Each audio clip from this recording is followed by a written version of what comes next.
yung mga poste sa ito na yung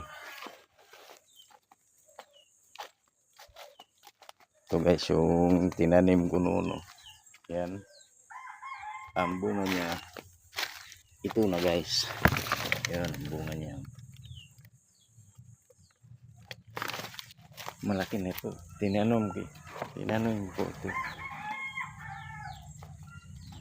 bago ito, ilang taon na po ito, pero pag bunga ito unti-unti lang pagbubunga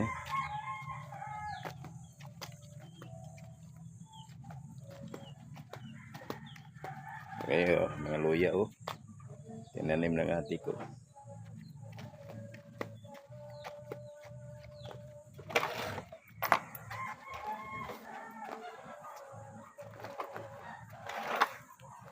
Ito yung likod ng bahay.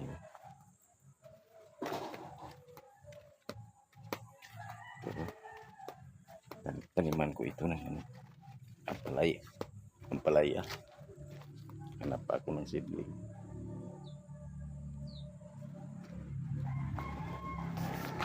Guys, thank you very much for watching my vlog. Thank you.